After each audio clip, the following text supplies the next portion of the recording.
yesterday's chaos in several by-elections across the country has continued to gain traction, with some political leaders pointing an accusing finger at the police for acting as agents of chaos and disrupting peace in several polling stations.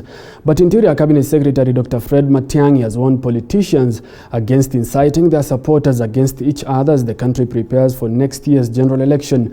Matiang'i now says it will not be business as usual, promising to prosecute all those who are involved in the drama.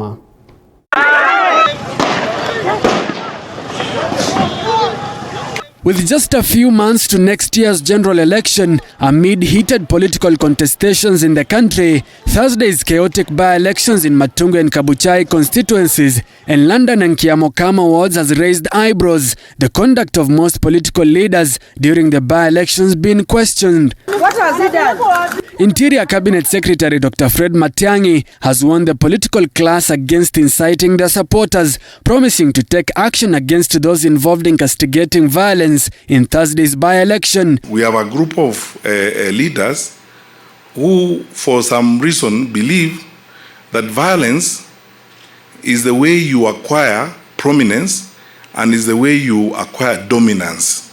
So you walk to a place, you beat up presiding officers, you slap people as a way of showing how strong and important you are. We are beyond talking on this particular issue. We are working towards an election. The truth of the matter is that we cannot afford that kind of behavior in the country. However, the police have received their fair share of criticism, with some alleging that police patrolling some of the polling stations used force to intimidate the voters into voting for predetermined candidates. Kama wanasiasa wanapigana ni sawa, wacha wapigane. Kama wabunge wanapigana nje ya pale ya kupigia kura, wacha wapigane. Lakini kama utaruhusu wanasiasa ama wauni waingie mpaka kituo ya kupiga kura, watoe ofisa ya IBC nje, wachukue vifaa vya kupiga kura, sasa that is now anarchy. That is not even lawlessness, that is anarchy. And what we saw yesterday was anarchy. The election processes were flawed, completely flawed.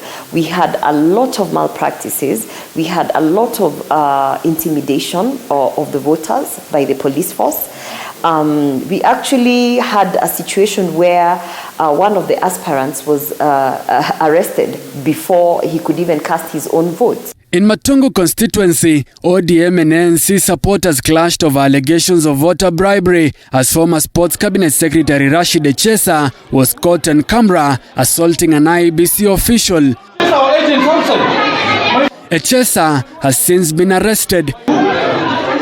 In Kabuchai constituency, MPs Didmas Barasa, Wilson Logo, and Nelson Koech and Nandi Senator Samson Cherargei were arrested. According to the police, the lawmakers were arrested for allegedly being in possession of illegal firearms and causing violence in the Kabuchai by-elections. Matiang'i now promising to revoke the gun license of all those involved in the chaotic mini-polls. Some of those people slapping, returning officers and so on, and presiding officers, are out on bond on several other cases. Because they believe you will arrest them, they'll go before a magistrate, they'll be out on 10,000 shillings bond. Then they'll wait for the Machakos by-election and go there to slap more presiding officers. We are beyond talking. We will, this time around, act firmly. I've asked the Firearm Licensing and Control Board to suspend all licenses of all the people involved, the leaders who were involved in that violence yesterday. Because it's clear under the law, you cannot own a firearm when you are that type of person.